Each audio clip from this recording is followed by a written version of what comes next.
Io is a supportive magical girl who can heal allies and stun enemies. But her true calling is doing gigantic bursts of damage, nuking enemies out of existence and leaving them seeing stars.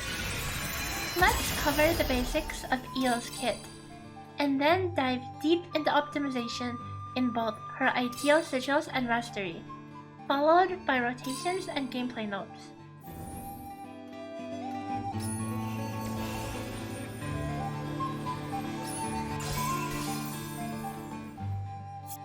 Io's basic attacks are slow and nothing to write home about, with the same attack ratio and damage cap for each attack. You typically should never bother with these. Holding down Io's basic attack charges it up, significantly increasing its damage. It also boasts incredible range, and is a core part of the normal rotation when all skills are down. This also grants a Mystic Vortex Orb. You can have up to 3 Mystic Vortex Orbs at a time. They are consumed by her charged attack Stargaze, which starts out with 1 charge level, but goes up to a maximum of 4 based on your orb count. The damage ramps up significantly with additional orbs. You'll always want to fully charge it up if possible. Stargaze has a long cast time, so make sure you always use Io's quick cast passive to use it. After gaining a Mystic Orb, you'll have a short period of time where starting a Stargaze cast will speed it up significantly. Link attacks will also generate a Mystic Vortex Orb, and using a link attack or dodge in the middle of a cast will temporarily pause it, letting you continue charging afterward. Let's take a look at her skills now. Freeze fires 5 icicles while jumping backwards, lowering enemy attack by 10% for 15 seconds. This skill has a fairly low damage cap, but an equally low cooldown, making it recommended in every build for Mystic Vortex generation. Fire shoots a giant fireball that does damage in 3 separate hits: a melee hit, a pass-through hit, and an explosion hit, all of which have the same cap, but widely varying damage ratios. Most of the time, because of Freeze's jump back, you won't be in melee range, but the ratio of it is low enough that it's probably not hitting cap anyway, so you're not missing much. This applies a 10% defense down for 15 seconds, and also has the same low cooldown of 20 seconds, making it another core part of the build. Next is Lightning. This deals a light amount of damage and inflicts paralysis, an extremely powerful debuff that completely stuns targets for a few seconds, buying critical time for your team.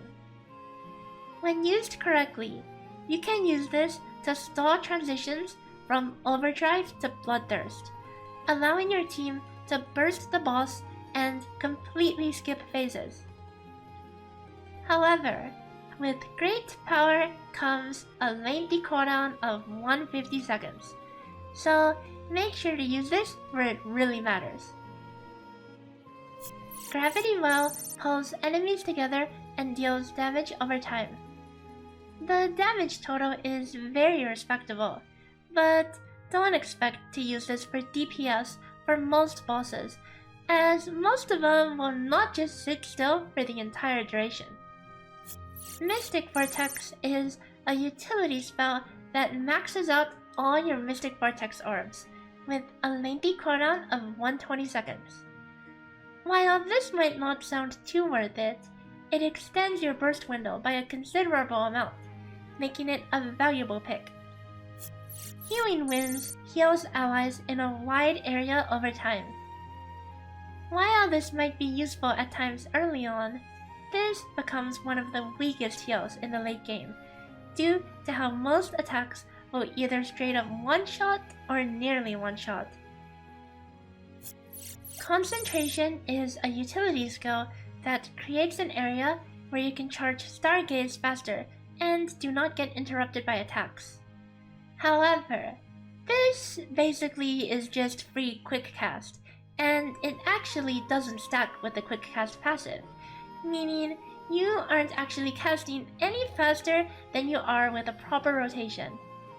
This is only useful early game when you don't have natural CC prevention while casting Stargaze.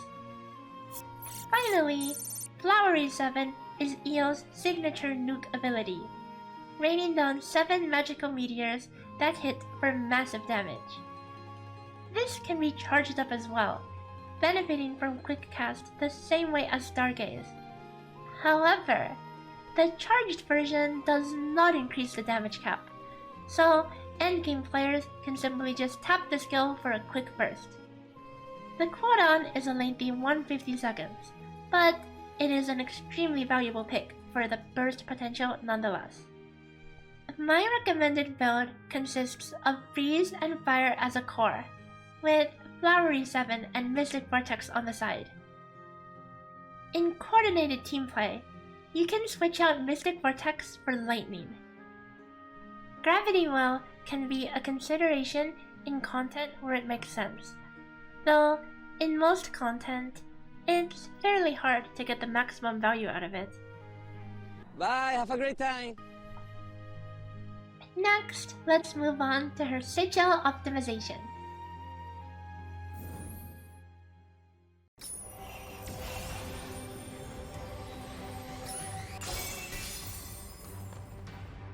Sigil builds vary a lot between early, late, and endgame, so let's start out from the beginning.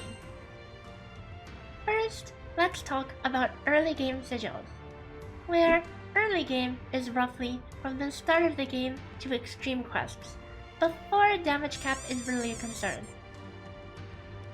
In the early game, focusing on damage and nothing but is fine. The stat values of utility effects are very low at the early levels. Here's a small table with varying priorities for sigils. The general idea is to prioritize raw damage effects over utility effects. For detailed descriptions and explanations for each sigil, please check out the text guide, which you can find in the description. What about in the late to end game? Here's a similar table with an additional priority category for what are considered mandatory sigils. The idea here is to max out the damage cap and to prioritize all the important utility that indirectly buffs your DPS, while having enough raw power to reach the cap. Again, for detailed notes, including calculations and math, please refer to the text guide. Let's take a look at what the build would look like. First, let's start off with the mandatory sigils. You'll need 4 damage cap sigils to max out its level, and of course, Eel's specialty sigil. This leaves us with 7 free spaces to work with. War Elemental is a must if you have it, but on light advantage fights, you can consider replacing this. But for general use purposes, let's assume that you are using it. Now we have 6 spaces left. The next priority is to make sure that we're actually hitting the damage cap.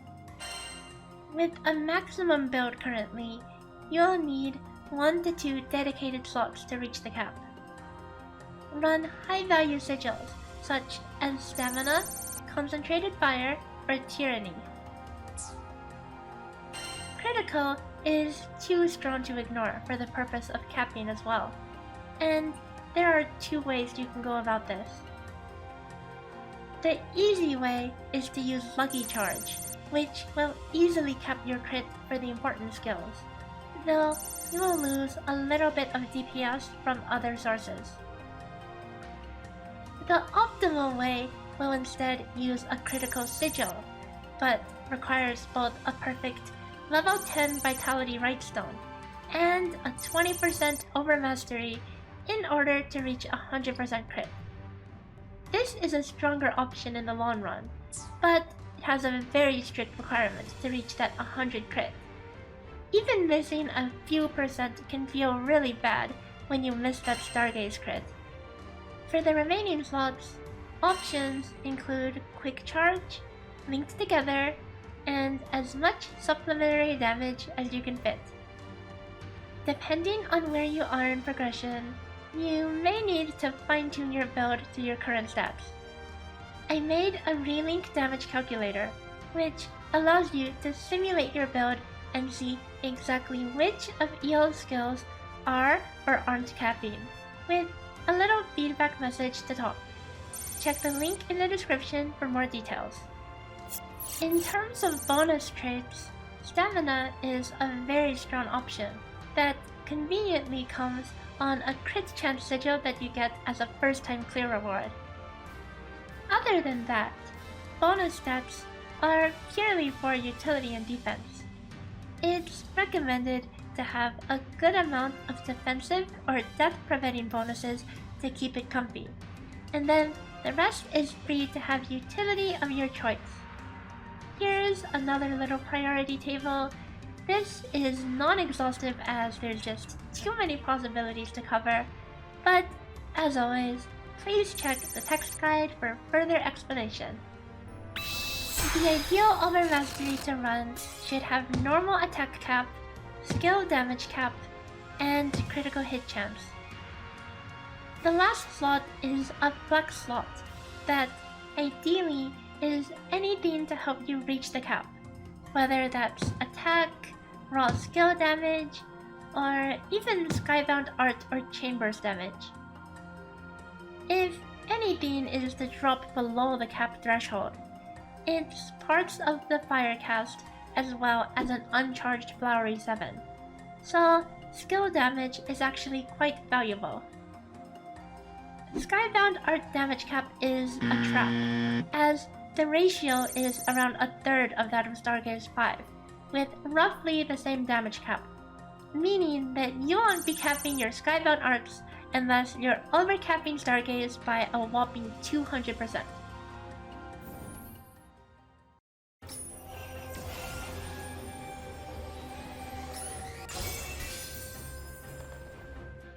There are two playstyles for EL.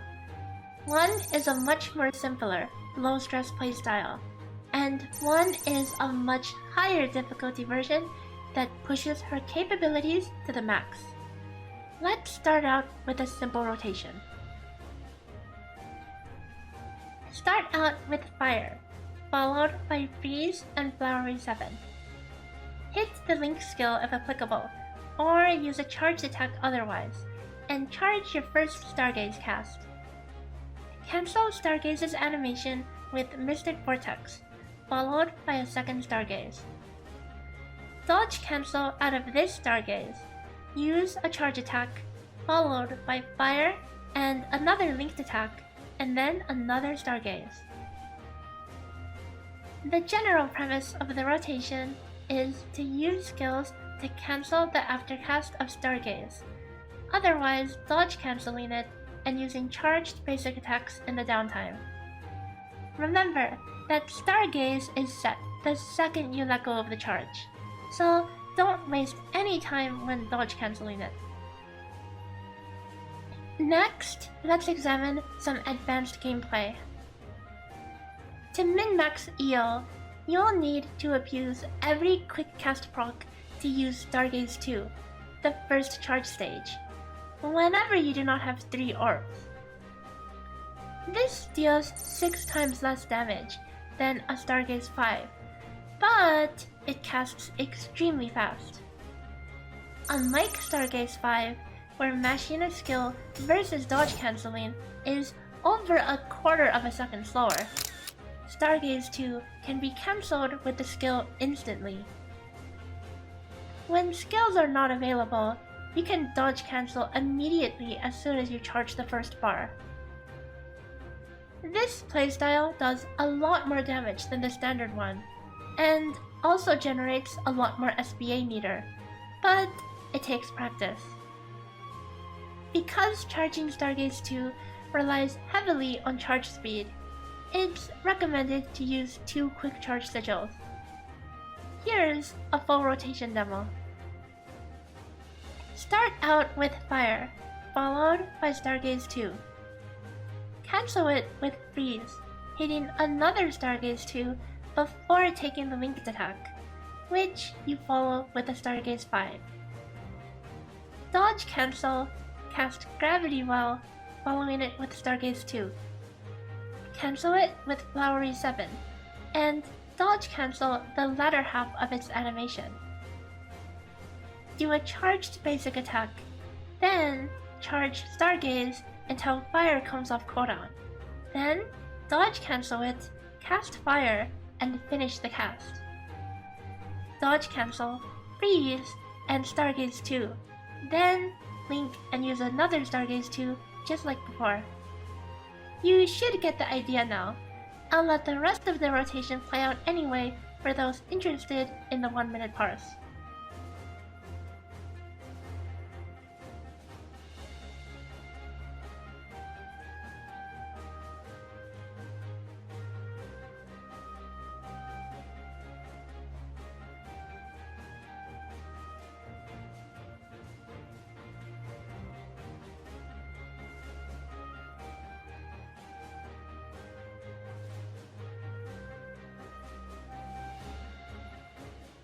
The gear used is as follows. Glass Cannon isn't used as it's unrealistic in many cases. Yes, a lot of my sigils are half-baked. I'll get to farming after I finish this video.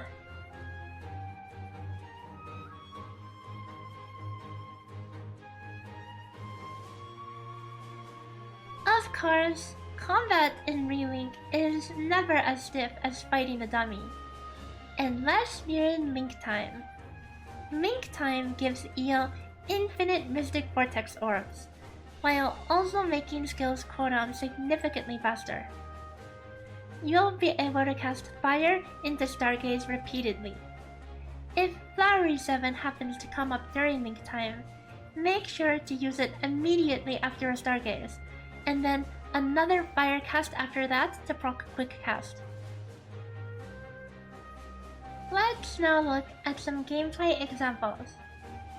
Compared to other DPS, Eel's sustained damage is not that high, but that doesn't mean she can't contribute exceptionally. Because the bulk of her damage is from charged up spells, you can take advantage of boss downtime. You can build up both your Mystic Vortex stacks as well as your Stargaze cast, while waiting for the boss to get out of bed. Or use it to delete ads before they get a chance to exist. Next, let's talk about stalling and lightning usage. Coupled with Eel's super high charge generation, there are several cases where you might be ahead on SBA charge and can stall the boss for a long time by using both your SBA and Lightning, preventing it from moving on to its next phase. This is what adds value to Uplift as a secondary step. But again, don't ever devote an entire sigil slot to it. As a character who charges huge attacks, it may feel a bit awkward trying to kill large amounts of small enemies that are spread out. The solution to that is what I call the bunny hop build. You'll want to throw on a maxed level enhanced dodge, a little less damage cap than what you normally run, and a lot more raw damage. Click Stargaze and your targeting key, then instantly let go and dodge cancel it. Because Stargaze is already set as soon as you release, this lets you go full aimbot star blasting mode at unprecedented speed.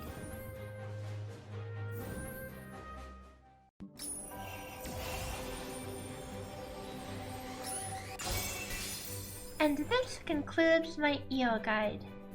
She's been my favorite character from the gacha game, and definitely is still my favorite in Relink. While her kit is simple, there are lots of ways to optimize her gameplay, from preparing bursts to facilitating boss phase skips. Remember to check the text guide if you're interested in more detailed explanations for Sigils, or use the calculator to simulate your own build or theory craft a new one. If you have any questions, feel free to drop by my Discord and message me there too. All the links are in the description. And I'll see you guys next time!